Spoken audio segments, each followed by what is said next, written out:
I'm sitting here today with Jennifer Pikoos, who is the practice director for TurningPoint Human Resources, and we're talking about a lot of the different initiatives and situations going on these days in the community, in business, and of course, along with that comes HR's responsibility to help navigate that. So, thank you for being here, Jennifer.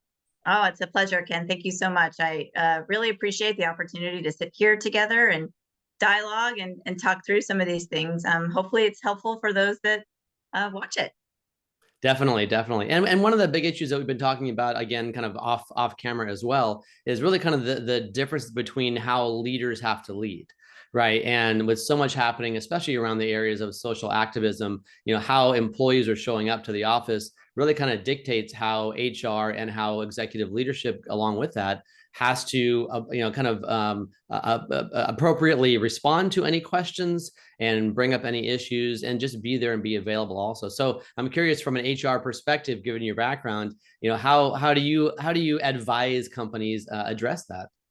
Yeah. This is a tough one because I think, it can be very different for different organizations depending on their level of engagement or involvement in their communities or whatnot. I think we find that most organizations have some way of connecting with their communities. But I think leaders in an organization, what's different now relative to even early 2020, mid 2020, as we saw social activism just rise to a whole nother level and really sustain at that level, is what leaders have to do to support their team members in an organization. And this isn't just sort of saying, oh, did you see this news story, or how are you impacted by that? I think leaders in the past, perhaps not everywhere, but from my experience and from what I had heard from a lot of other people, a lot of organizations historically had ERGs, or employee resource groups, different ways that team members could come together and organize and talk about different, whether it's social issues or diversity or a myriad of things that people can sort of congregate over. But I think leaders and perhaps thought, well, that's for them. They can decide if they want to form those types of communities. They could decide, leaders themselves could decide if they wanted to be a part of those types of communities.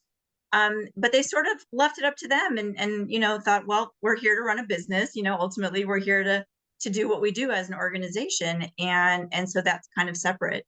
But what we learned through not only the rise in social activism, but at the same time going through a pandemic, a global pandemic that we hadn't seen in 100 years, was that all of these things came together and added this level of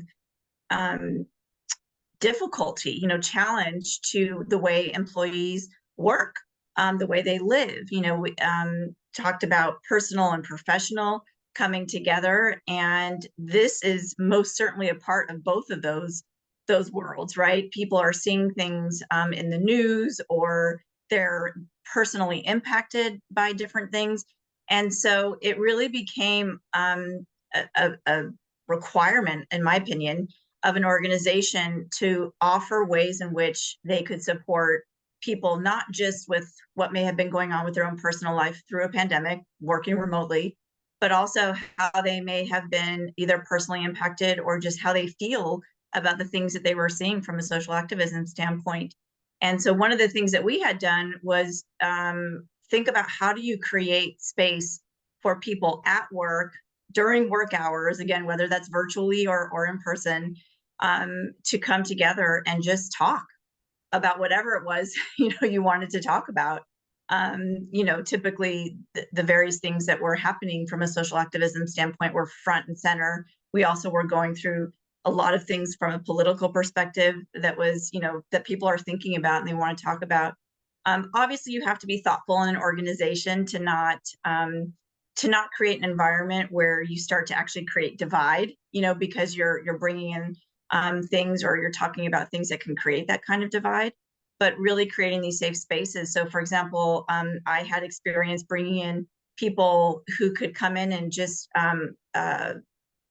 talk to our people. We even set it up virtually, put them in a room voluntarily, and just start talking about things, raise questions, and give them a safe space, make sure they understood that this had nothing to do with work. This had nothing to do with your performance review, how you spoke wasn't going to impact anything like that, but it was just going to create an opportunity to just sort of get it out in the open and be able to talk about it and learn from other people.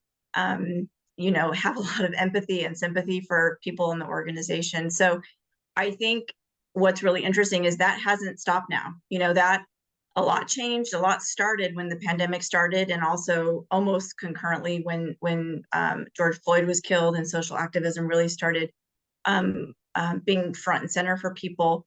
That's not changing now. You know, the political environment is still something that's front and center for everybody, and people being able to navigate through that so that they can then successfully show up at work and be able to be productive and effective and efficient in what they do.